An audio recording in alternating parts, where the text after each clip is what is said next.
ونستغفره ونستهديه ونعوذ بالله من شرور أنفسنا ومن سيئات أعمالنا من يهده الله فلا مضل له ومن يضلل فلا هادي له وأشهد أن لا إله إلا الله وحده لا شريك له وأشهد أن محمدا عبده ورسوله أما بعد فإن أصدق الحديث كتاب الله تعالى وخير الهدي هدي محمد صلى الله عليه وسلم وشر الأمور محدثاتها وكل محدثة بدعة وكل بدعة ضلالة وكل ضلالة في النار.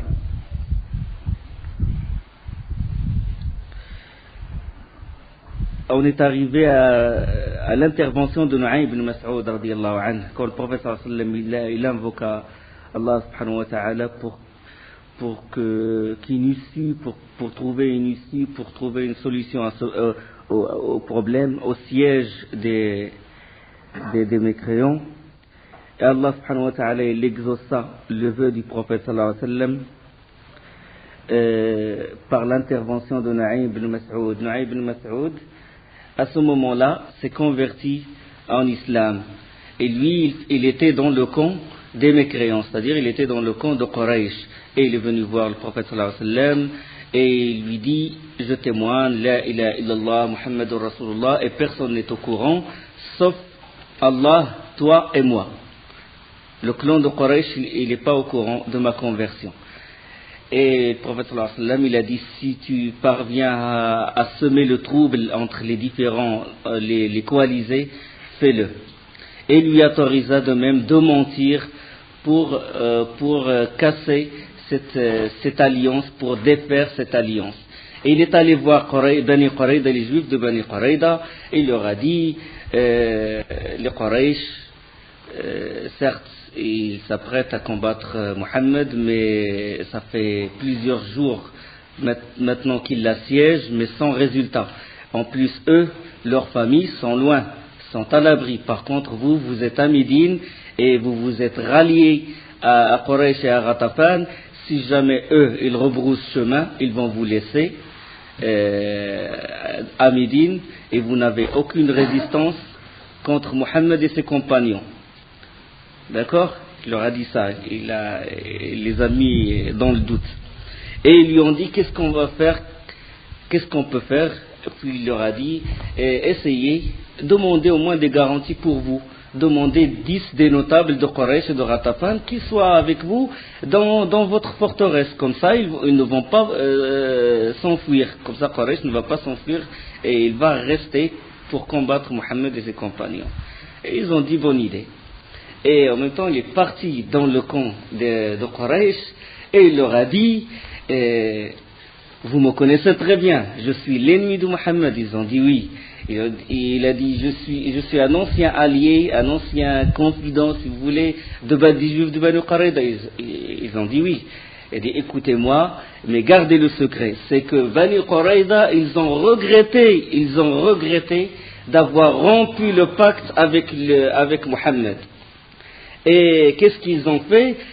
Pour satisfaire Mohammed, pour remédier à cette violation de pacte, ils ont dit à Mohammed: est-ce que tu acceptes qu'on tue 10 des notables de Quraysh et de Ghatafan et que tu acceptes qu'on renouvelle le pacte? Là, ils ont dit: ce que tu dis est grave, si ça s'avère vrai, alors c'est grave. Et ils ont envoyé Abu Sufyan, il a envoyé Ikrim ibn Abi Jahl, il l'a envoyé chez Bani Qurayda pour leur demander de se préparer au combat demain, le lendemain. Ils ont dit, Bani Qurayda, ils ont répondu: demain c'est sabbat, c'est samedi, on ne peut pas combattre samedi. Vous êtes au courant de ce qu'Allah a fait des Juifs quand ils ont transgressé le sabbat. Ils ont dit: donc le lendemain on va combattre. Ils ont dit: d'accord, on va combattre, mais à condition que vous nous donniez 10 de vos notables. Vous nous donniez 10 des otages. Comme ça, ils vont combattre avec nous. Comme ça, on est en sécurité, que vous n'allez pas nous laisser face à face avec Mohammed et ses compagnons. Et nous ne pouvons pas résister contre lui. Alors là, quand il a dit, les chefs, Ka'b ibn Asad, le chef de Bani Qurayda, quand il a dit ceci, Ikrim ibn Abi Jahl, Abu Sufyan, ils ont dit: ah, Nu'aym, il a raison. Ils ont voulu ils veulent bien tuer 10 de nos notables, et ils veulent nous trahir, etc. Et cette alliance a été défaite grâce à l'intervention d'un seul homme. Un seul homme. Il a dit La ilaha illallah Muhammadur Rasulullah, et regardez ce qu'il a fait. 10 000 combattants parmi les Ratafan et les Quraysh, en plus les combattants de Bani Qurayza. L'intervention d'un seul homme a déjoué tout ce complot-là. Regardez quand l'iman s'illumine dans le cœur du croyant. Maintenant, on est réduit à des chiffres. On s'appelle Mohammed, Omar, mais la foi, elle est vraiment très, très basse. L'alliance entre Quraysh et les tribus de Najd, elle commença à se défaire. Et près d'un mois s'était écoulé. Les chevaux, les chameaux des coalisés commençaient à se dépérir, à mourir chaque jour, parce que bon, ils n'ont plus de ravitaillement, ils ne sont pas dans leur demeure, etc. Et ils n'ont pas pu résister, parce que 25 jours plus un mois de siège sans aucun résultat. Et alors là, les espoirs de Quraysh, les espoirs que les Quraysh avaient nourris en pensant à Médine, c'était évanoui.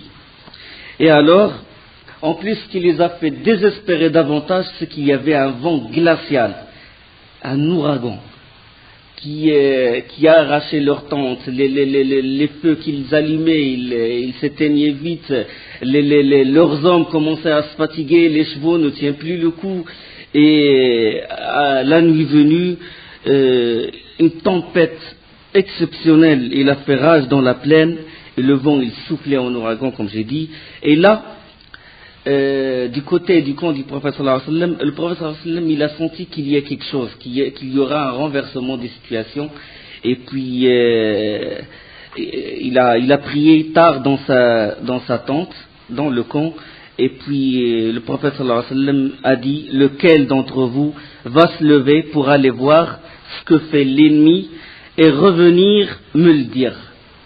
Lequel d'entre vous, il va se lever pour voir ce qui se passe dans le camp d'ennemi. Et s'il revient, j'implorerai Allah pour qu'il soit mon compagnon au paradis. Si cette personne se lève et me ramène l'information, il sera au paradis. J'implorerai Allah qu'il soit mon compagnon au paradis. Aucun compagnon n'a pu se lever. Tellement ils étaient défaits, tellement ils étaient fatigués, en plus de la faim, 25 jours de siège. En plus, le froid glacial, tout le monde est blotti, les uns sont blottis contre les autres. Hudayfa ibn al-Yaman, il décrit cette nuit, il a dit c'est une nuit exceptionnelle. Je n'ai jamais vu une nuit d'une effrayante et une nuit qui ressemble à cette nuit par le froid, par le vent qui est glacial et c'est une nuit exceptionnellement obscure. Personne n'a pu se lever. Tout le monde avait peur, la faim, la fatigue, la lassitude. Et le prophète sallallahu alayhi wa sallam, il répéta une deuxième fois. Le hadith, il est rapporté par l'imam Ahmed dans son Musnad. Le volume 5, page 392-393. Et rapporté par Muslim également, et par le Bayhaqi. Et le prophète sallallahu alayhi wa sallam, il répéta, lequel d'entre vous va se lever pour aller voir ce que fait l'ennemi et revenir me le dire, j'implorerai Allah que celui-là soit mon compagnon au paradis. Une deuxième fois, personne ne s'est levé. Une troisième fois, personne ne s'est levé. Et personne ne voyait l'autre, il n'y avait pas de lumière. Et puis le prophète sallallahu alayhi wa sallam, il marcha au milieu des compagnons, puis son pied, il toucha la cuisse d'un des compagnons. Il a dit, qui celui que j'ai touché avec mon pied? Et puis le compagnon, il a dit, envoyé d'Allah, c'est Hudayfa. Il a dit, Hudayfa, lève-toi. Hudayfa, il s'est levé dans un état, il a dit, Wallah, j'étais dans un état de pauvreté extrême. Je ne portais qu'un vêtement qui appartenait à ma femme et qui arrive à peine à mon genou. Et il s'est levé grelottant Et le prophète sallam lui dit, lève-toi et va dans le camp des mécréants et regarde ce qu'ils font. Mais n'entreprends rien d'autre avant d'être revenu parmi nous. C'est-à-dire, n'ajoute rien de ce que je t'ai demandé, je t'ai ordonné de faire. Tu fais ce que je t'ai demandé de faire. Tu vois ce qu'ils ont, tu pénètres dans le camp de l'ennemi, tu regardes ce qu'ils font et tu reviens. Et n'entreprends rien du tout. Et le prophète sallam, là, le hadith rapporté par Hudayfa ibn al-Yaman lui-même, il invoqua Allah pour moi. Hudayfa, il raconte, le prophète sallam a dit, Seigneur Allah, protège-le du mal qui peut l'atteindre devant lui, derrière lui, à sa gauche, à sa droite, au-dessus de lui et en bas de lui. Allahumma hafadhhu min bayni yadayhi wa min khalfihi wa an yaminihi wa an shimalihi wa min fawqihi wa min tahtihi. À peine, Hudayfa il raconte, il a dit, à peine j'ai marché quelque part que je me suis senti comme dans un hammam. Ça y est, plus de froid, Et il a dit, subhanallah, mais la douleur de faim que je ressentais, elle est sortie de mon ventre. Et il marcha normalement, et il se rapprocha du camp, il franchit la tranchée, le khandaq, et il se rapprocha du camp, et il raconte, radiyallahu anhu, il a dit, j'ai découvert que le vent du côté du camp des mécréants est plus intense que de notre côté, et plus glacial. Il a dit, des tentes s'envolaient en l'air. Et des gens qui essayaient de faire contrepoids sur les pieux des tentes pour qu'ils ne s'arrachent pas. Et ce qu'on appelle le qadr, des marmites tombaient comme ça, qu'ils préparaient leur repas à manger dans des marmites, et le vent tellement était fort qu'il fait renverser ces marmites-là et les feux s'éteignirent. Et Hudayfa se rapprocha du camp, et là, il a vu un grand feu au milieu du camp. Et un homme corpulent et de grande taille, en train de se réchauffer près de ce feu, et a appelé les autres gens, appelé les autres chefs des autres clans. Il les appelle. Venez vers moi. Il a dit pendant qu'il se rapprocha davantage, et c'était Abu Sufyan. Et Hudayfa ibn al-Yaman, il a pris une flèche, il a pris un arc, et puis il a visé. Il a dit, Wallah, si j'ai tiré cette flèche, si j'avais tiré cette flèche, je l'aurais atteint, je l'aurais tué. Mais après, il s'est rappelé que le prophète sallam lui a dit, n'entreprends rien. Le chef de tous les coalisés, Abu Sufyan, était là devant lui, il n'y a personne entre eux, il a fallu juste qu'il tire et qu'il le tue, mais pourtant il n'a pas fait obéissance totale au prophète sallam. Le prophète sallam lui a dit, n'entreprends rien. Ramène-moi juste ce qu'ils sont en train de faire. Et puis il a remis la flèche à sa place, et il pénétra dans le camp, au milieu des combattants de Quraysh et de Ghatafan. Et il s'est assis au milieu d'eux. Et Abu Sufyan a dit, je vous ai réunis pour prendre une décision très importante. Une décision qui est très importante. Maintenant, chacun de vous, qu'il regarde celui qui est à son côté. Il a eu peur qu'il y ait un espion, quoi que ce soit. Chacun de vous, il regarde celui qui est à côté de lui. Comme ça, on est sûr qu'il n'y a que les chefs de Ghatafan, de Quraysh, de Fazara, de Banu Murra, etc. Hudayfa, au milieu d'eux, qu'est-ce qu'il fait? Il a eu un moment de lucidité, puis il a appelé celui qui est à sa droite, il a dit, qui tu es? Et puis la personne, il a dit, fils tel de fils, c'est à sa gauche. Et toi, qui tu es? Il a dit, fils tel de fils. Personne ne m'a posé la question. Moment de lucidité. Et Abu Sufyan commença son discours. Ô Quraysh, nos chevaux sont en train de mourir. Les Bani Qurayda nous ont lâchés, et là on nous a dit qu'ils cherchent à nous trahir. Et vous savez ce qui se passe, nos tentes ils s'arrachent, l'état où nous sommes, donc il vaut mieux qu'on retourne chez nous. À peine il a terminé ces mots, que tout le monde se lève. Ar-Rahil, Ar-Rahil, tout le monde. Allez, on retourne chez nous, on retourne chez nous. Tout le monde est lassé, tout le monde est fatigué. Ils veulent retourner chez eux. Et discrètement, Hudayfa radiallahu anhu s'est retiré, regagné le camp où se trouve le prophète sallallahu alayhi wa sallam. Toujours dans son hammam, tranquille, ne ressentant pas de froid. Il arrive au camp, et puis, où est l'envoyé d'Allah? Ils ont dit, il est dans sa tente, en train de prier. Et dès qu'il est rentré dans la tente du prophète sallallahu alayhi wa sallam, dès qu'il s'approchait du prophète sallallahu alayhi wa sallam, le hammam est parti. Puis il a ressenti le même froid, il commençait à grelotter près du prophète sallallahu alayhi wa sallam. Et le prophète sallallahu alayhi wa sallam priait tranquillement. Et lui, impatient que le prophète sallallahu alayhi wa sallam termine la prière, comme ça il lui parle. Et le prophète sallallahu alayhi wa sallam, dans sa prière, il a vu que Hudayfa est à côté de lui, et puis il le ramena vers lui. Et puis Hudayfa s'est assis à côté du pied du prophète sallallahu alayhi wa sallam. Et le prophète sallallahu alayhi wa sallam a pris sa couverture, son manteau, et au pont de sa couverture, il a couvert Hudayfa. Il a couvert Hudayfa.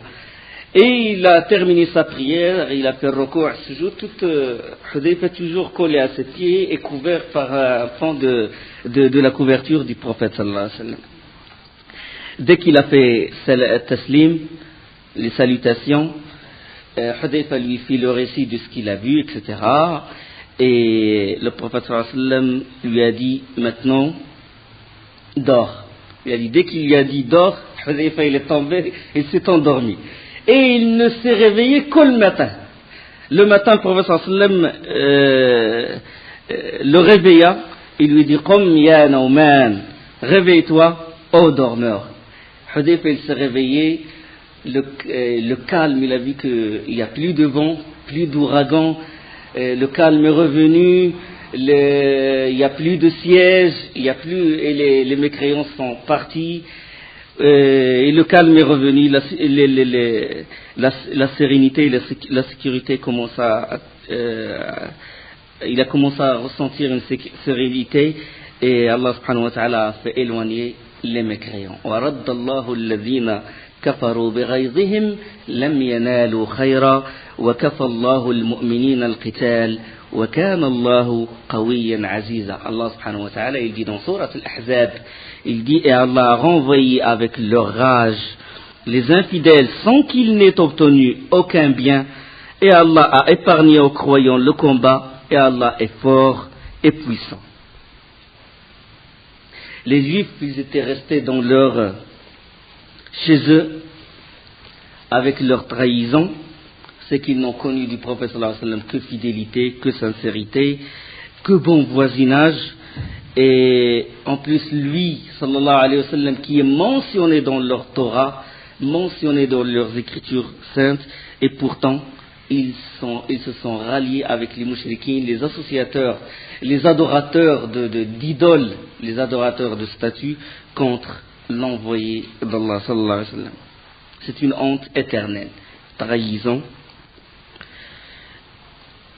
Là, les compagnons, ils rentrèrent chez eux pour revoir leur famille, leurs enfants.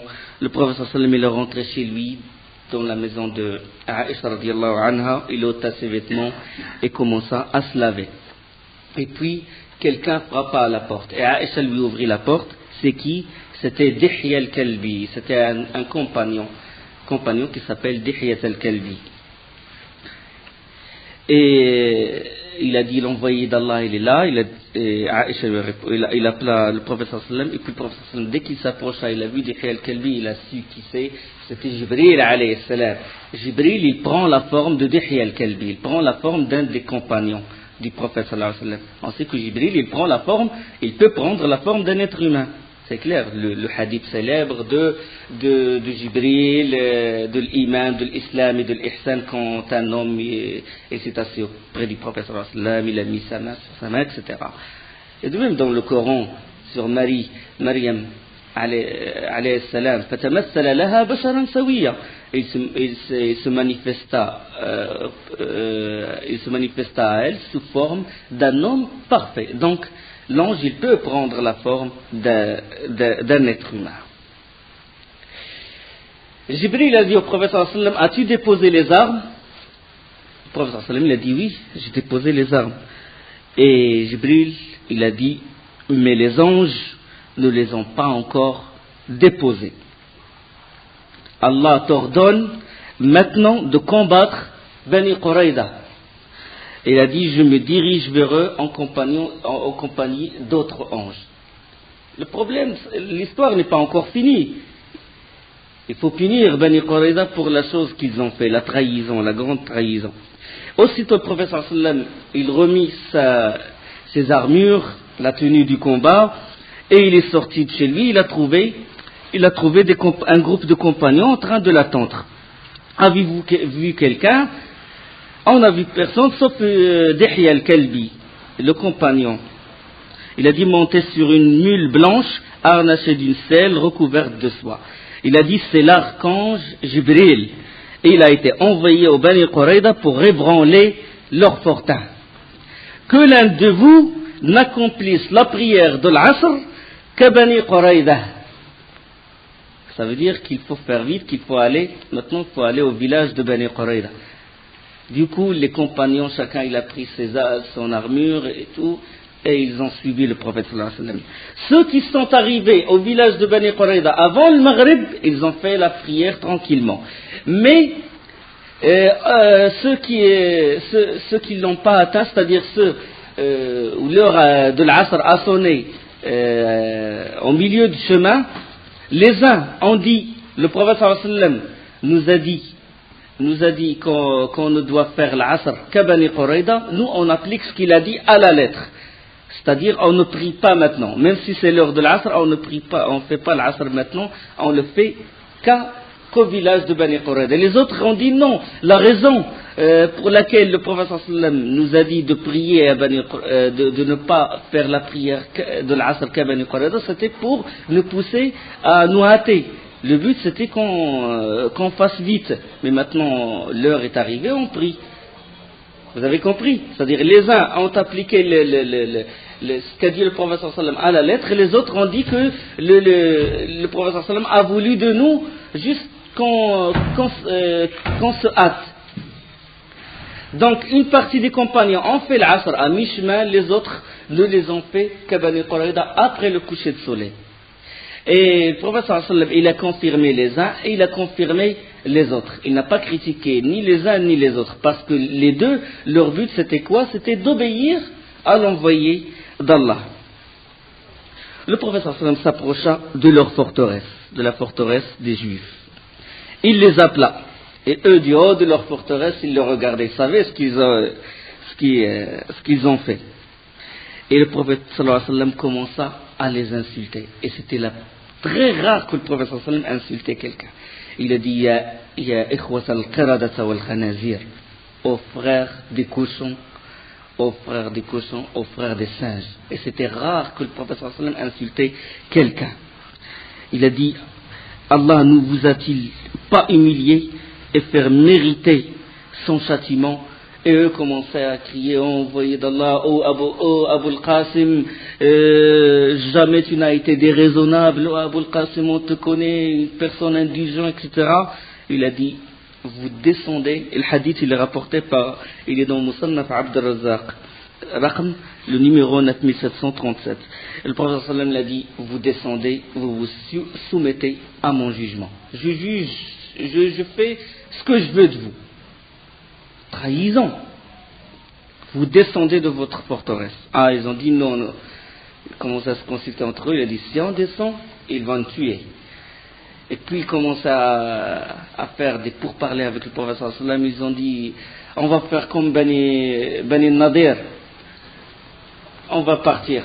Laissez-nous partir. On prend nos biens, notre argent, etc. Et on rentre on quitte le village. Il a dit non. Puis ils ont dit oh Mohammed, on va céder nos biens, on va céder nos chameaux, etc., nos champs, et on va partir sans rien. Il a dit non. Vous vous soumettez à mon jugement. Je juge sur vous ce que je veux. Vous vous soumettez à ma sentence. Et les Bani Quraïda, quand ils furent assiégés durant à peu près 25 jours,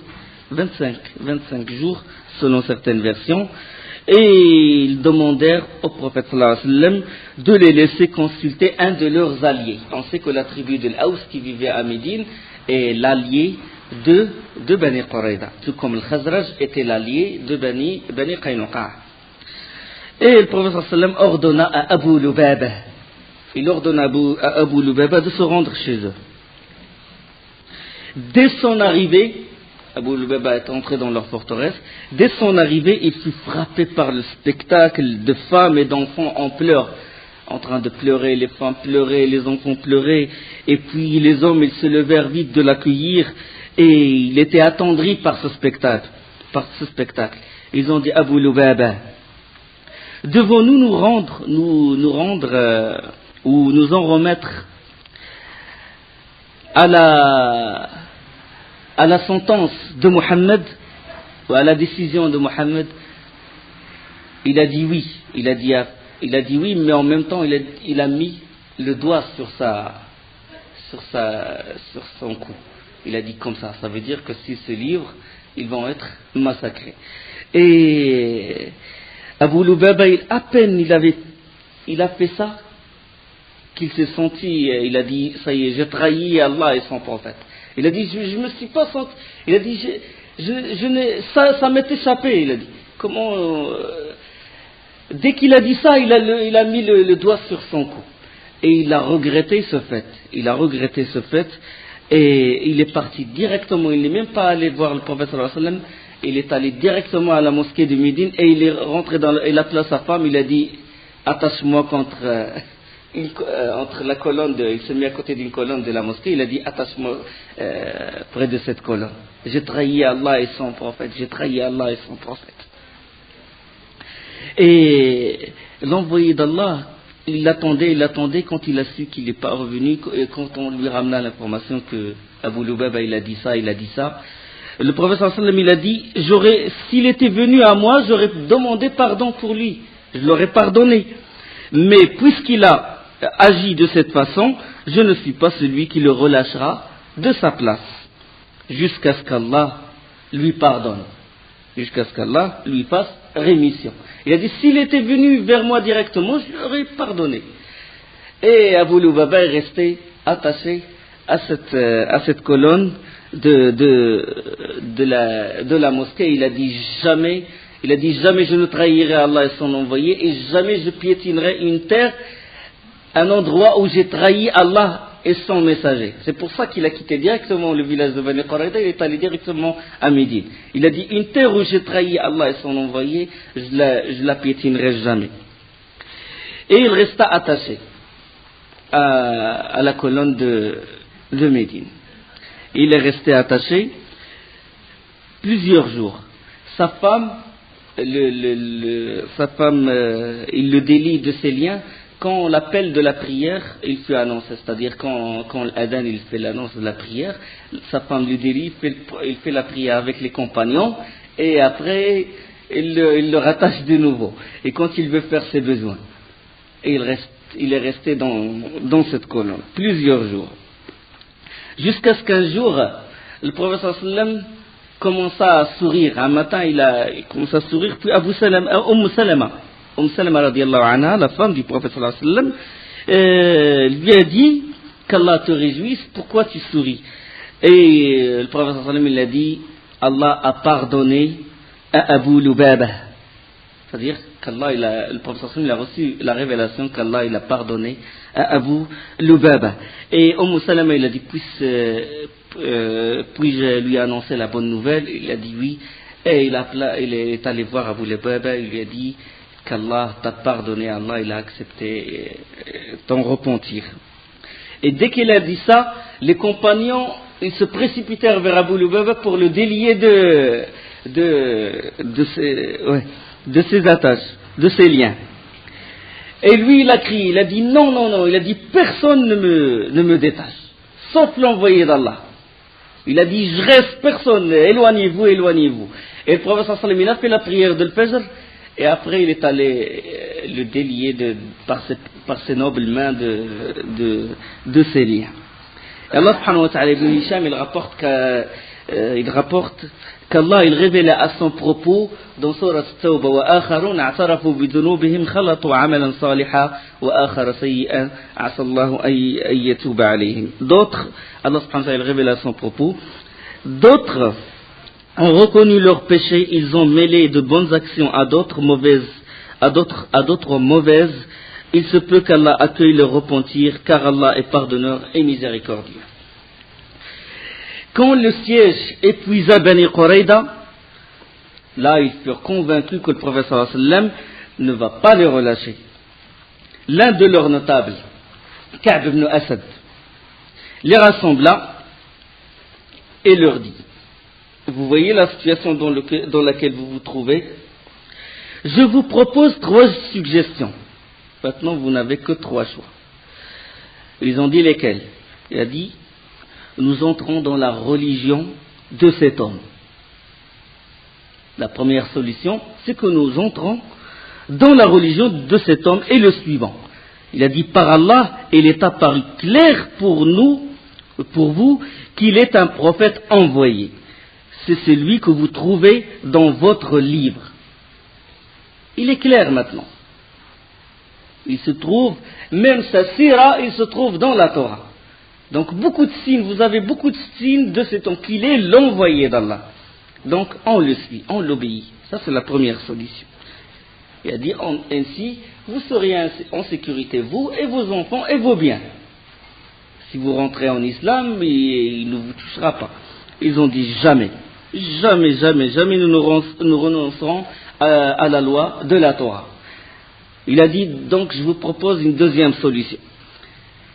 Il a dit: ce qu'on va faire maintenant, on va tuer nos femmes et nos enfants.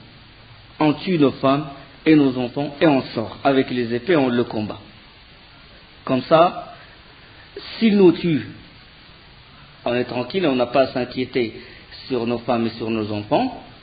Et si nous, on les combat et qu'on le tue, si nous, on a pris le dessus, on va retrouver d'autres femmes et on va se marier avec d'autres femmes. Ils ont dit: oh, qu'est-ce qu'ils ont fait ces femmes-là? Qu'est-ce qu'ils ont fait ces pauvres enfants? Et la vie n'aura pas de goût si on les tue. Est-ce qu'il y a une autre solution? Il a dit: d'accord. Demain, c'est le sabbat. Demain, c'est le samedi. Et les gens, les Mohammed et ses compagnons, ils savent que nous, on n'a pas le droit de combattre le samedi. Donc, ils se relâchent. C'est un jour de repos pour eux. C'est un jour de repos pour Mohammed et ses compagnons. Donc, nous, qu'est-ce qu'on va faire? Nous, on va transgresser ce samedi et on va les attaquer. Comme ça, on va les surprendre. Et ils ont dit: non, samedi, jamais nos ancêtres n'ont transgressé le samedi, sauf ceux que tu connais le sort. Allah les a transformés en singes, etc. Puis Ka'b ibn Asad, quand il les a vus comme ça, ils n'ont pas voulu prendre une décision. Il a dit: personne d'entre vous n'a fait preuve de résolution. Il a dit: vous n'êtes pas des gens, vous n'êtes pas des vrais hommes. Et là, une nuit, pendant que Muhammad ibn Maslama, l'un des gardiens du prophète sallallahu alayhi wa sallam, parce que la nuit, le prophète sallallahu alayhi wa sallam, il met des gardes, que personne ne s'enfuit de la forteresse. Alors une nuit, Muhammad ibn Maslama radiallahu anhu, un des grands compagnons du prophète sallallahu alayhi wa sallam, Omar ibn Khattab, il dit que lui seul, il vaut 1000 hommes. Muhammad ibn Maslama radiallahu anhu, c'est lui qui occupait le poste de sentinelle cette nuit. Puis un homme est sorti de la forteresse. Il est sorti, puis Muhammad ibn Maslama, il le rattrapa. Et c'était Amr ibn Su'da al-Quradi, un juif. Il a voulu le tuer, cet homme, il a dit: laisse-moi, emmène-moi vers Mohammed, que je lui parle. Il l'emmena. Il dit: oh Mohammed, quand Bani Qurayda t'ont trahi, ils ont rompu le pacte, ils ont déchiré le pacte qui a été rédigé. J'étais le seul à être contre. Moi, je leur ai dit: moi, je ne trahirai jamais Mohammed. Je connais sa sincérité, sa fidélité. Il a dit: tu as raison. Le prophète sallallahu alayhi wa sallam, il a dit: ce que tu dis est vrai. Tu as raison. Et il demanda qu'on le libère. Il a libéré cet homme-là. Et le prophète sallallahu alayhi wa sallam, il a dit: voici un homme qu'Allah a sauvé pour sa fidélité. Parce que le prophète sallallahu alayhi wa sallam, ce n'était pas une question de vengeance, ce n'était pas de se venger des juifs, c'était de punir ceux qui ont rompu le pacte. Le siège a duré 25 jours. 25 jours de siège, Ali radiallahu anhu a dit, il faut en finir. Il faut qu'on les attaque. Et il appela Zubair ibn al-Awwam radiallahu anhu et un autre groupe de cavaliers. Ils ont formé un escadron de la mort. Ils ont dit, on rentre, mais on ne revient pas. Ou bien on tombe, shuhada fi sabilillah, martyr fi sabilillah, ou bien on prend la forteresse. Et ils ont formé cet escadron, et puis ils foncèrent directement vers la forteresse. Les autres, les juifs, ils les regardaient de haut. Dès qu'ils les ont vus accélérer pour entrer dans la forteresse, commençaient à crier, oh Mohammed, on se soumet à ton ordre. Et le prophète sallallahu alayhi wa sallam a dit, vous vous soumettez, d'accord. Et ils sont descendus. On ligota les hommes, 700, selon des versions 800 hommes, selon des versions 900 hommes.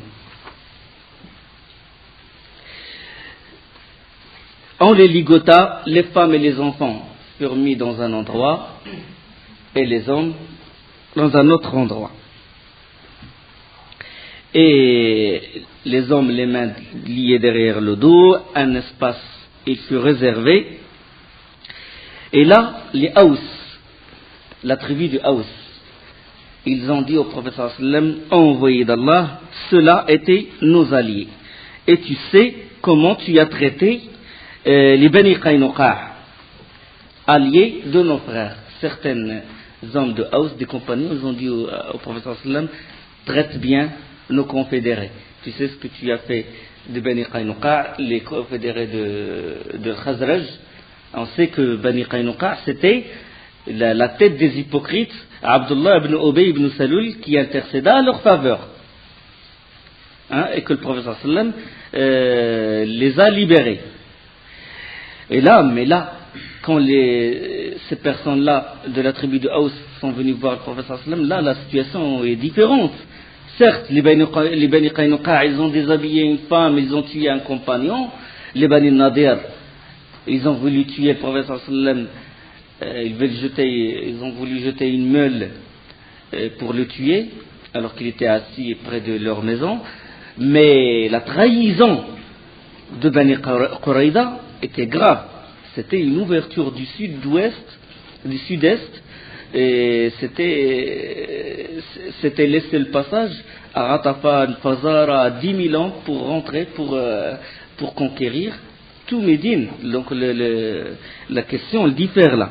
Puis le prophète sallallahu alayhi wa sallam leur a dit, serez-vous satisfaits, hommes de Haous, si c'est l'un de vous qui prononce la sentence? Je vais donner le pouvoir à l'un de vous. Et c'est lui qui prononce la sentence. Ils ont dit bien volontiers. Il a dit alors ce sera Saad ibn Mu'adh radiyallahu anhu. Et ils ont dit Saad ibn Mu'adh, on est d'accord. L'information elle parvint aux juifs de Bani Qurayza.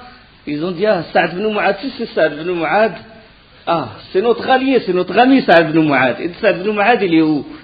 Saad ibn Mu'adh il est dans la mosquée. Il est dans la mosquée du prophète sallallahu alayhi wa sallam, dans une mosquée, dans la tente de Rufayda, assisté par Rufayda radiyallahu anha, parce qu'il a été touché à l'épaule. On sait qu'il a été touché par une flèche à l'épaule.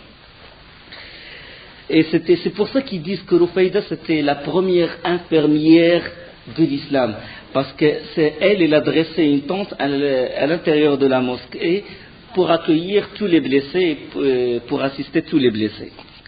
Et Saad ibn Mu'adh était en train d'invoquer Allah, dans cette tente, en train d'invoquer Allah, subhanahu wa ta'ala. Il dit, Seigneur Allah, s'il y a encore une bataille contre Quraysh, laisse-moi en vie. Laisse-moi en vie parce qu'il n'y a pas de gens que désirent combattre, que ceux qui ont fait du tort à ton messager l'ont démenti et l'ont banni. Mais s'il n'y a pas de confrontation avec Quraysh, alors prends mon âme comme martyr, fi sabil, dans ta voie. Mais ne prends mon âme que si tu me montres quelque chose qui rafraîchit mes yeux, punir Bani Qurayza. finir Bani Qurayza. Et Allah exauça son dua. Une partie de ce hadith il se trouve dans Sahih al-Bukhari. Allah exauça son invocation et le prophète sallallahu alayhi wa sallam demanda qu'on ramène Sa'd ibn Mu'adh radiyallahu anhu. Il était tellement blessé qu'il ne peut pas monter, qu'il ne peut pas marcher et qu'il ne peut pas monter sur un cheval ou sur un chameau. Donc ils l'ont mis dans une, vous voulez une paillasse, c'est bon, une paillasse, et ils l'ont mis sur un âne et ils l'ont ramené au camp de l'envoyé d'Allah. Et ils l'ont ramené au camp où se trouve le prophète sallallahu alayhi wa sallam. Et dès qu'il s'approcha, le prophète sallallahu alayhi wa sallam a dit levez-vous. Il a dit levez-vous pour accueillir votre chef. Qumu li sayyidikum. Et en chemin déjà, les notables de Aws, ils multipliaient leurs demandes. Ils ont dit Abu Amr, traite bien tes confédérés. Car si l'envoyé d'Allah t'a désigné pour prononcer un jugement, c'est uniquement pour que tu te montres indulgent à leur égard. Chacun il dit traite bien tes confédérés, traite bien tes confédérés. Et Sa'd ibn Mu'adh ne cesse de dire le moment est venu pour Sa'd, pour ne se préoccuper du blâme d'aucun blâmeur. لقد آن لسعد ألا تأخذه في الله لومة لائم. L'heure est maintenant venue pour Sa'd, de la cause d'Allah, de ne pas se préoccuper du blâme de celui qui blâme. Et les plus intelligents parmi les Haus, ils ont compris et ils ont couru directement chez les leurs et tout. Ils ont dit c'est terminé pour Bani Qurayza. Ils se levèrent quand le prophète sallallahu alayhi wa sallam leur ordonna, il a dit levez-vous, qumu li sayyidikum, levez-vous pour accueillir votre chef. Ils se levèrent et le déposèrent de sa monture. Et là les musulmans ils ont dit Abu Amr, le prophète sallallahu alayhi wa sallam te confie la décision sur tes alliés. وإن الله la suite après وأقول قولي هذا سبحانك اللهم بحمدك أشهد أن لا إله إلا أنت أستغفرك وأتوب إليك.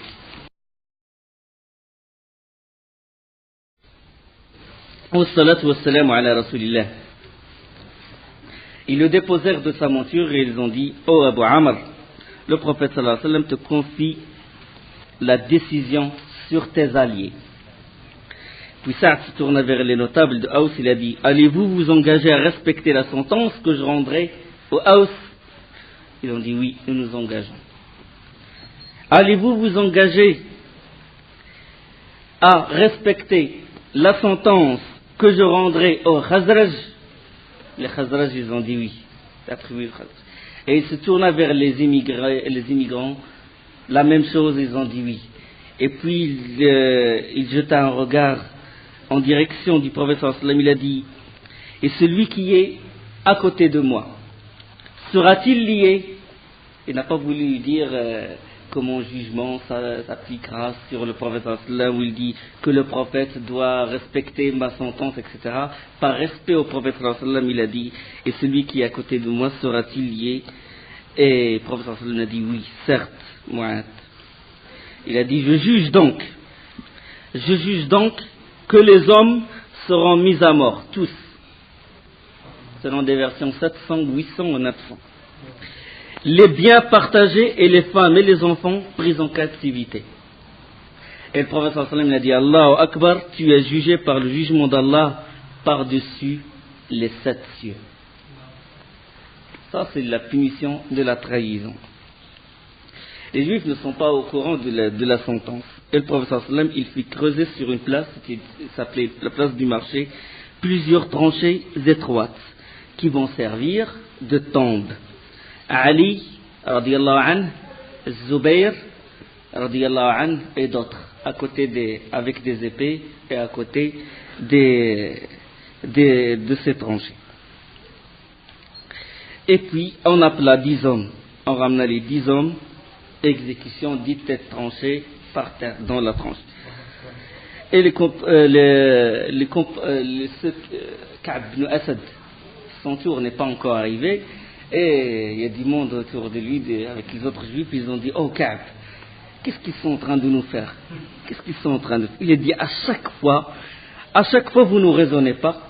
Vous voyez bien qu'ils appellent 10 personnes, et quand ces 10 personnes partent, ils ne reviennent plus. C'est le massacre. Et au cours de ces exécutions, il y avait un homme, un juif, un vieillard aveugle qui s'appelle Zubayr ibn Bata. Et Ibn Ishaq, rahimahullah, il rapporte qu'il était un des notables de Bani Quraïda.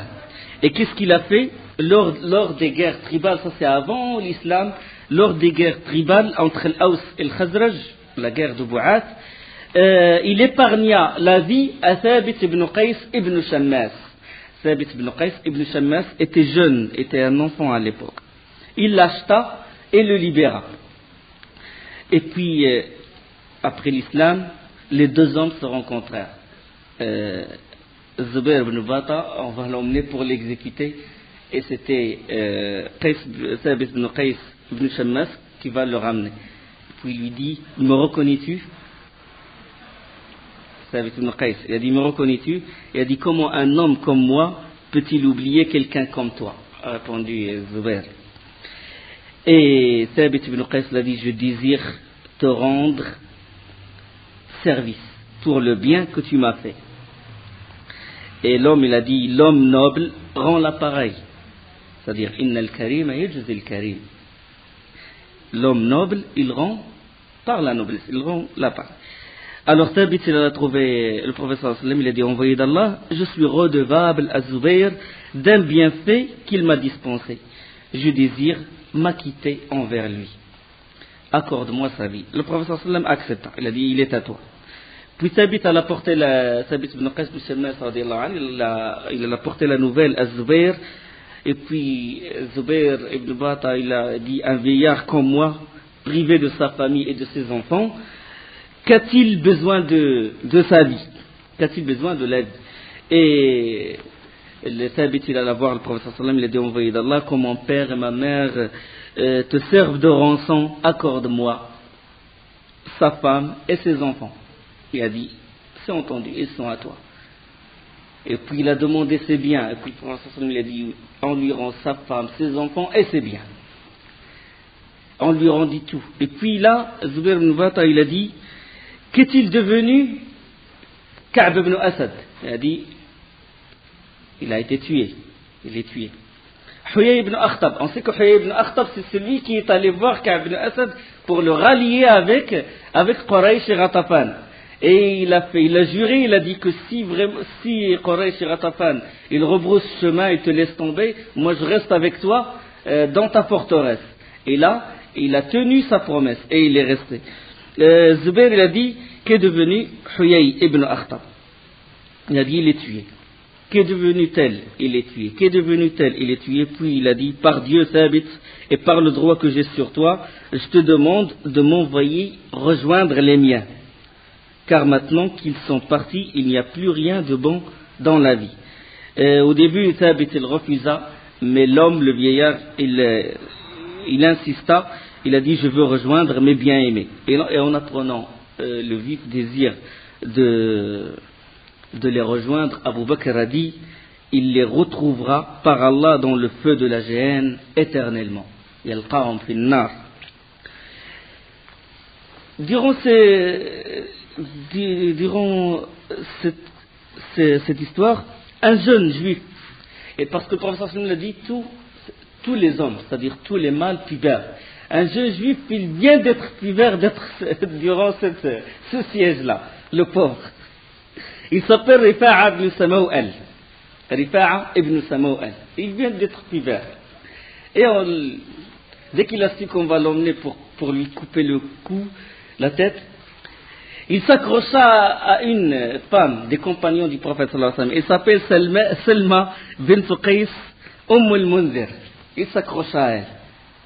Il a dit sauve-moi, sauve-moi. Wallahi, je vais faire la prière. Wallahi, je vais faire salat. Wallahi, je mangerai la viande des chameaux.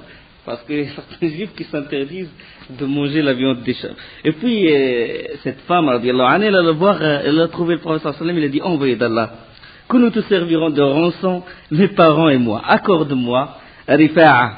Il m'a promis qu'il priera, et il m'a promis qu'il ne s'interdira pas la viande du chameau. Et le prophète sallallahu alayhi wa sallam accepta.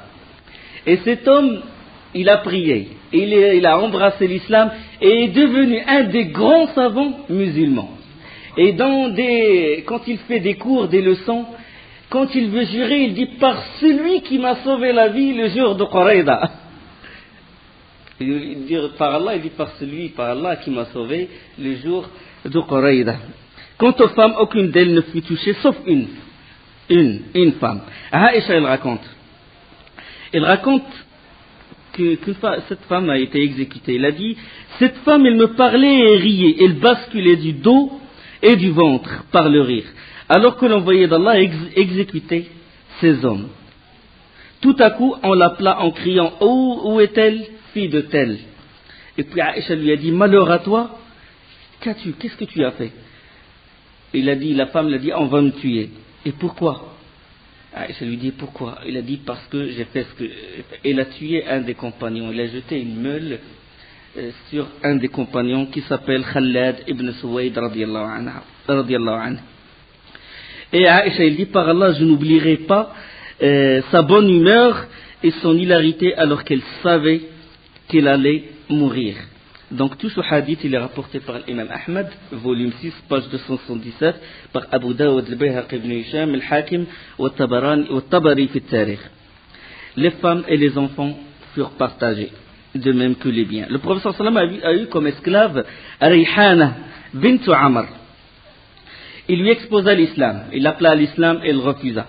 Puis le prophète sallallahu alayhi wa sallam il a dit, je te libérerai, je t'épouserai si tu rentres en islam. Et elle refusa quand même.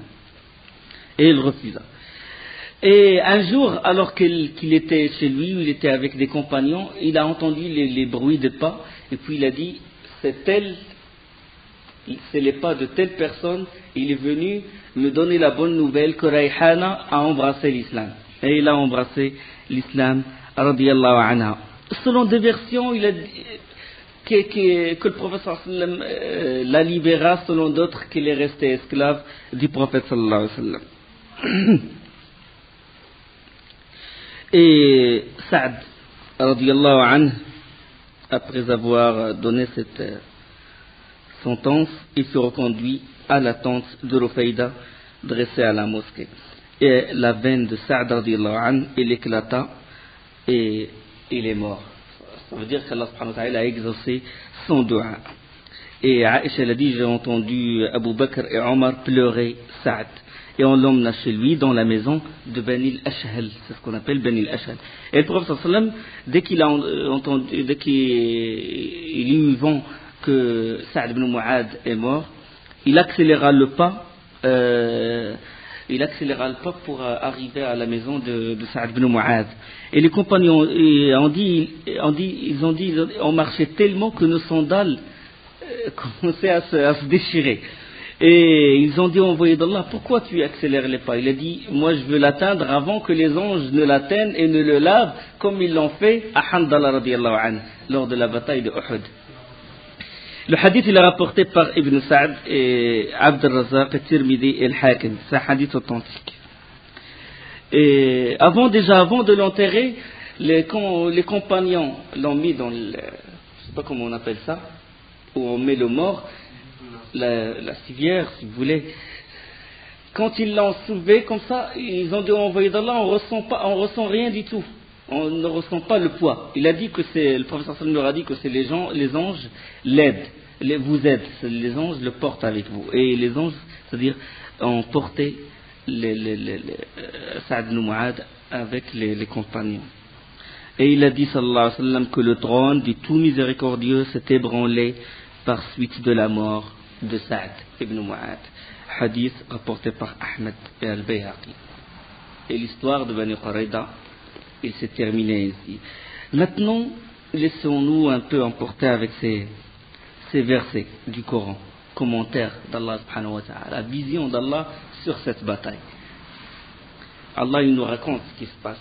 أعوذ بالله السميع العليم من الشيطان الرجيم يا أيها الذين آمنوا اذكروا نعمة الله عليكم إذ جاءتكم جنود فأرسلنا عليهم ريحا وجنودا لم تروها وكان الله بما تعملون بصيرا. Ô vous qui croyez, ça c'est dans Surat Al-Ahzab. Dans Surat Al-Ahzab. Ô vous qui croyez, rappelez-vous le bienfait d'Allah sur vous quand des troupes vous sont venues et que nous avons envoyé contre elles un vent et des troupes que vous n'avez pas vues. Allah demeure clairvoyant sur ce que vous faites. Le vent glacial, l'ouragan. Ali ibn Abbas radiyallahu anhuma, le prophète sallallahu alayhi wa sallam a dit, le hadith Nusirtu bis-saba wa uhlikat 'adun bid-dabour. Allah m'a fait triompher par le vent de l'est et 'Ad a été anéanti par le vent de l'ouest. Hadith de Bukhari, numéro 1035. C'est-à-dire que le vent, c'est un soldat d'Allah subhanahu wa ta'ala. La suite des versets. إِذْ جَاءُوكُمْ مِنْ فَوْقِكُمْ وَمِنْ أَسْفَلَ مِنْكُمْ وَإِذْ زَاغَتِ الْأَبْصَارُ وَبَلَغَتِ الْقُلُوبُ الْحَنَاجِرَ وَتَظُنُّونَ بِاللَّهِ الظُّنُونَ. Quand ils vous vinrent d'en haut et d'en bas et que fléchirent les regards et que les cœurs montèrent dans les gorges et vous faisiez sur Allah toutes sortes de suppositions. Ils vous vinrent d'en haut. Où est-ce qu'il y a la carte? Ramène la carte qui est là. Ils vous vinrent d'en haut et d'en bas. Ça veut dire d'en haut, ça veut dire du nord. Et d'en bas, ça veut dire du sud-est. Ouvre. Et d'en bas, ça veut dire du sud-est. D'en haut, là où il y a la tranchée, et d'en bas, là où il y a Bani Qurayza. Ça c'est Médine. Ils vous vinrent d'en haut, ici.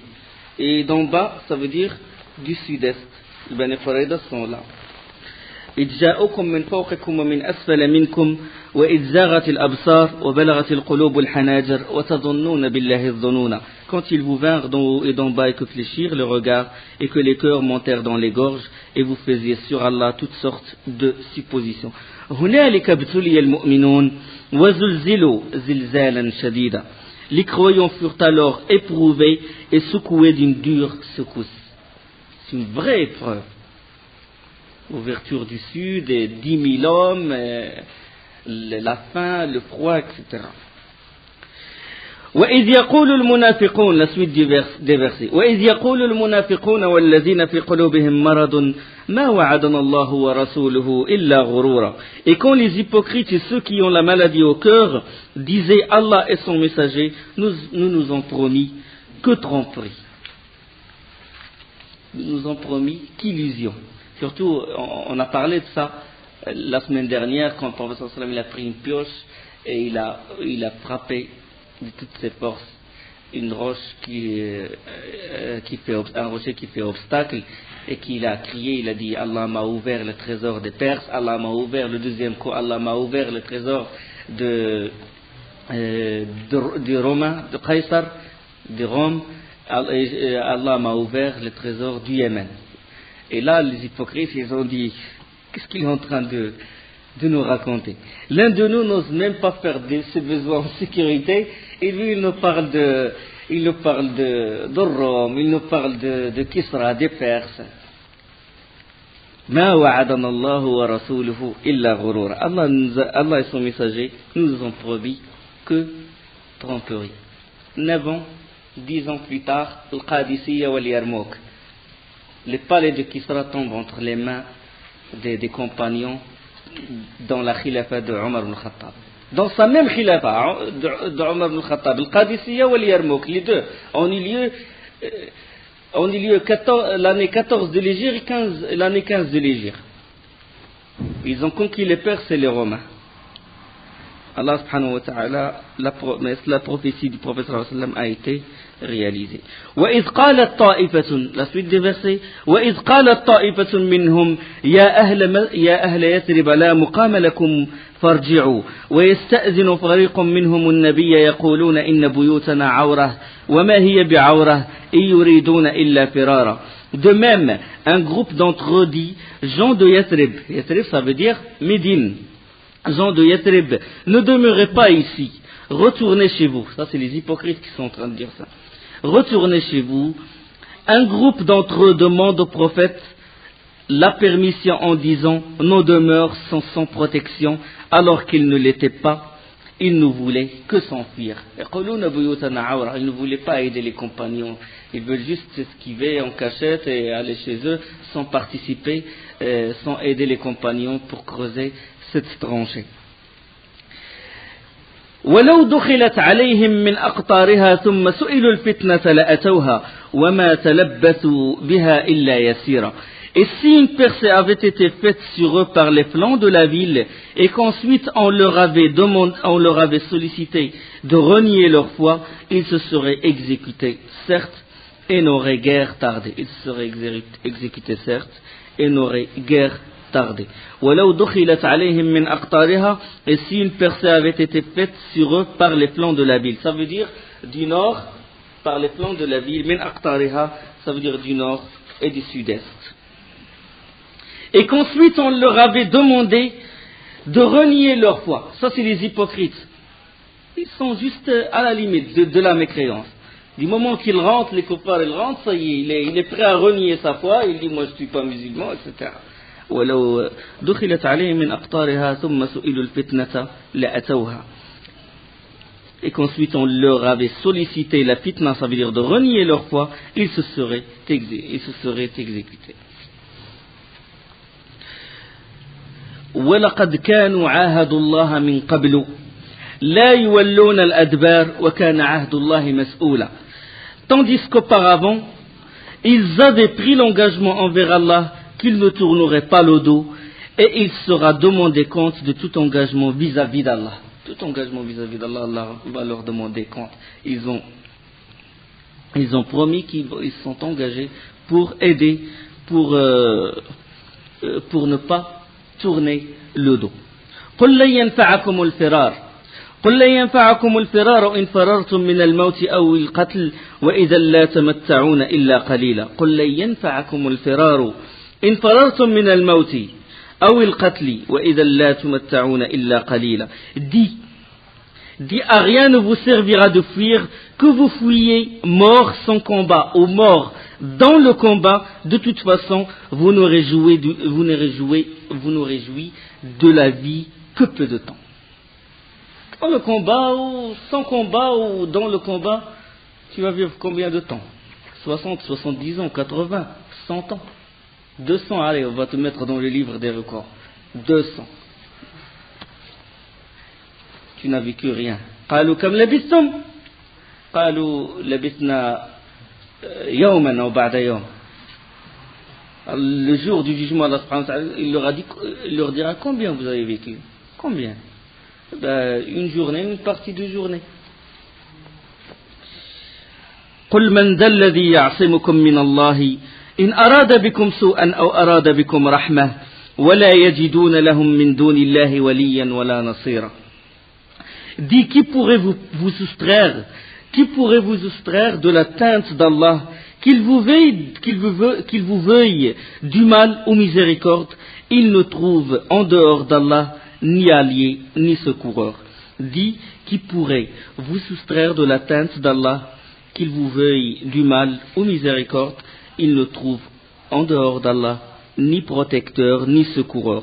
قد يعلم الله المعوقين منكم والقائلين لإخوانهم هلم إلينا ولا يأتون البأس إلا قليلا. Certes, Allah connaît parmi vous les dresseurs d'obstacles et ceux qui disaient à leurs frères venez à nous, tandis qu'ils ne déploient que peu d'ardeur au combat. Ça, il parle toujours des hypocrites. أشحة عليكم فإذا جاء الخوف رأيتهم ينظرون إليك تدور أعينهم كالذي يغشى عليه من الموت. أشحة عليكم فإذا جاء الخوف رأيتهم ينظرون إليك تدور أعينهم كالذي يغشى عليه من الموت. Avare à votre égard, puis quand vient le moment de la peur, tu les vois te regardaient roulant des yeux comme livrés à l'habitude de la mort. Ado, toujours munafiqoun. فإذا ذهب الخوف سلقوكم بألسنة حداد أشحة على الخير أولئك لم يؤمنوا فأحبط الله أعمالهم وكان ذلك على الله يسيرا. Une fois la peur passée, ils vous la serrent avec des langues affilées, alors qu'ils sont chiches à faire le bien. Ceux-là n'ont jamais cru. Allah subhanahu wa ta'ala dit, ceux-là n'ont jamais cru. Allah donc rend vaines leurs actions. C'est pour lui bien facile, pour Allah bien facile. يحسبون الأحزاب لم يذهبوا. يحسبون الأحزاب لم يذهبوا وإن يأتي الأحزاب يودون لو أنهم بادون في الأعراب يسألون عن أنبائكم ولو كانوا فيكم ما قاتلوا إلا قليلا. Ils pensaient que les coalisés ne sont pas partis. يحسبون الأحزاب لم يذهبوا. Ils avaient peur, ils sont rentrés chez eux, les hypocrites, et ils se sont cachés, et après, ils étaient au courant de rien. Ils ne savaient pas que les Ahzab, les coalisés, Ratafan, Banu Murra, Fazara, Quraysh, ils sont partis. Ils étaient encore cachés, avec leurs femmes et leurs enfants. يحسبون الأحزاب لم يذهبوا. Ils pensaient que les coalisés ne sont pas partis. Or, si les coalisés attaquaient, Allah subhanahu wa ta'ala, il parle ce qu'il y a dans leur cœur et ce qu'ils voulaient faire. Or, si les coalisés attaquaient, eux se voudraient au désert parmi les Bédouins et se contenteraient de demander de vos nouvelles. S'ils demeuraient parmi vous, ils ne combattraient que très peu. Ils préfèrent errer avec les Bédouins et demander aux gens qu'est-il devenu tel, qu'est-il devenu tel, qu'est-il devenu tel. Et ils ne combattraient que très peu. لقد كان لكم في رسول الله أسوة حسنة لمن كان يرجو الله واليوم الآخر وذكر الله كثيرا. Vous avez dans le messager d'Allah un excellent modèle à suivre pour quiconque espère en Allah et au jour dernier et invoque Allah fréquemment. ولما رأى المؤمنون maintenant Allah subhanahu wa ta'ala parle des mu'minin ولما رأى المؤمنون الأحزاب قالوا هذا ما وعدنا الله ورسوله وصدق الله ورسوله وما زادهم إلا إيمانا وتسليما.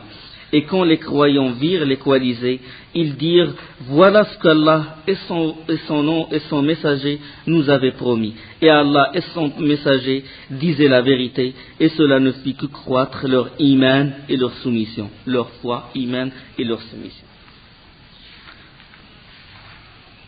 من المؤمنين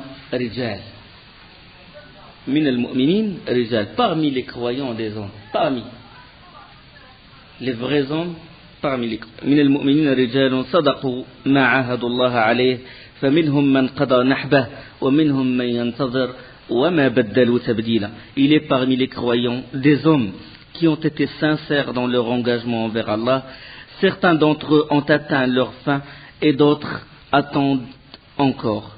Et ils n'ont varié aucunement dans leur engagement. ليجزي الله الصادقين بصدقهم ويعذب المنافقين إن شاء أو يتوب عليهم إن الله كان غفورا رحيما. Afin qu'Allah récompense les véridiques pour leur sincérité et châtie s'il veut les hypocrites ou accepte leur repentir, car Allah est pardonneur et miséricordieux. ورد الله الذين كفروا بغيظهم لم ينالوا خيرا. Et Allah a renvoyé avec leur rage les infidèles sans qu'ils n'aient obtenu aucun bien. Ils n'ont rien obtenu. 10 000 hommes, qu'est-ce qu'ils ont fait devant une petite minorité de musulmans? Qu'est-ce qu'ils ont fait? وكفى الله المؤمنين القتال. Et Allah a épargné aux croyants le combat. Pas beaucoup de tués. Parmi les shuhada, il y avait qui? Sa'd ibn Mu'ad, il y avait Anas ibn Mu'ad, ibn Aus, il y a Sa'laba ibn Asma. وكفى الله المؤمنين القتال وكان الله قويا عزيزا. Allah est fort et puissant. وأنزل الذين ظاهروهم من أهل الكتاب وأنزل الذين ظاهروهم من أهل الكتاب من صياصيهم وقذف في قلوبهم الرعب وأنزل الذين ظاهروهم من أهل الكتاب من صياصيهم وقذف في قلوبهم الرعب. Et il a fait descendre de leur forteresse ceux des gens du livre qui les avaient soutenus. Qui? Bani Qurayda. Et il a jeté l'effroi dans leur cœur. فريقا تقتلون وتأسرون فريقا. فريقا تقتلون وتأسرون فريقا. Un groupe d'entre eux vous tuez et un groupe vous faisiez prisonniers. Tués 700, 800 jusqu'à 900 selon les versions. Prisonniers, les femmes et les enfants. وأورثكم أرضهم وديارهم وأموالهم وأرضا لم تطئوها وكان الله على كل شيء قديرا. Et il vous a fait hériter leurs terres, leurs demeures, leurs biens, et aussi une terre que vous n'aviez point foulée, et Allah est omnipotent. Et Allah est omnipotent. Donc on ne peut pas comprendre ces versets-là que si on comprend la sira du prophète sallallahu alayhi wa sallam. Donc pour comprendre les versets, quand vous lisez maintenant Surat Al-Ahzab, vous avez devant vous ce qui s'est passé durant l'Ahzab et ça facilitera la lecture de ces versets, et même si vous voulez apprendre par cœur ces versets, ce sera facile parce que la sira elle explique la sira, la vie du prophète, la sira du prophète, elle explique le Coran. Donc récapitulons, la bataille de Badr, elle parle de quoi? La bataille de Badr, c'était quelle sourate? C'était sourate Al-Anfal. إذ يغشيكم النعاس أمنة منه وينزل عليكم من السماء.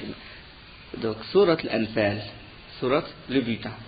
Et la bataille de Uhud, c'est Al-Imran, à partir des versets 120 de Al-Imran. Et même ce qui s'est passé à Bani Qaynuqa, c'était 2-3 versets de Al-Imran, les débuts, ça doit être les versets 10, 11. Et Bani Nadir, l'expulsion des Juifs de Bani Nadir, c'était dans quelle sourate? Dans sourate Al-Hashr. Dans sourate Al-Hashr. Quoi encore? À part la bataille de Bani Nadir. La bataille Bani al-Mustaliq, on a parlé, l'affaire de la diffamation, quand ils ont accusé Aïcha radhiyallahu anha d'adultère, se trouve dans Surat Nur. On va trouver ça dans Surat Nur. Et de même ce qui s'est passé quand les hypocrites, quand Abdullah ibn Ubay ibn Salul il a dit que le plus puissant, le plus élevé va chasser le plus faible et le plus bas, c'était Surat al-Munafiqun. D'accord? Surat al-Munafiqun. Et Ghazwat al-Ahzab, Surat al-Ahzab, la Surat décoalisée. Inch'Allah, si on est vivant la semaine prochaine, on va parler, bien que maintenant Zaynab bint Jahsh, le prophète s'est marié avec Zaynab bint Jahsh, bien que ça soit trop tard, on va en parler parce que c'est très important pour montrer les raisons pour lesquelles le prophète sallallahu alayhi wa sallam il s'est marié avec plusieurs femmes. D'accord? Avec plusieurs femmes pour faire fermer la bouche des calomniateurs. D'accord? Donc on va parler de ça parce que c'est les versets qui parlent de ce mariage du prophète sallallahu alayhi wa sallam avec Zaynab bint Jahsh. On va le trouver dans Surat Al-Ahzab également. Et la semaine prochaine également, Inch'Allah, on va parler de la vague de punition parce que le prophète sallallahu alayhi wa sallam va punir toutes les tribus qui ont comploté avec Quraysh pour combattre le prophète sallallahu alayhi wa sallam. Et bon, cette bataille, on peut tirer beaucoup de leçons. C'est qu'il n'y a qu'une minorité qui a tenu le coup, c'est-à-dire quand il y a un test, tout ce qui est mauvais, tous ceux qui ont la foi basse, ils s'écartent. Il ne reste que ceux qui ont une vraie foi dans leur cœur. Il y a aussi qu'un croyant, il vaut 1000 hommes, il vaut une communauté à lui seul. Un homme, Na'im ibn Mas'ud, quand il a embrassé l'islam, regardez ce qu'il a fait. Regarde la foi, subhanallah. Maintenant, subhanallah, le musulman, il est dépouillé de son dogme, il est dépouillé de sa culture, il est dépouillé de sa religion. c'est quoi? Musulman, mais il suit la mode. Musulman, mais il suit n'importe quelle pensée, n'importe quelle innovation. Il suit n'importe quelle égareur, il le suit. Le musulman doit il doit suivre la voie d'Allah subhanahu wa ta'ala. Et il demande toujours à Allah subhanahu wa ta'ala de le raffermir dans cette voie. Parce qu'on a essayé, ils essaient de tous les moyens de nous marginaliser, de nous éloigner de notre prophète sallam, de nous éloigner de notre salaf salih. On a voulu nous montrer toutes sortes de héros, sauf Zubayr ibn al-Awwam, sauf Hamza, sauf Khalid ibn al-Walid. C'est ceux-là nos héros. C'est ceux-là qu'on doit suivre et qu'on doit prendre comme modèle. D'accord? Et pas d'autres personnes. Bon, subhanakallah bihamdik, ashhadu an la ilaha illa ant, astaghfiruka wa atubu ilayk.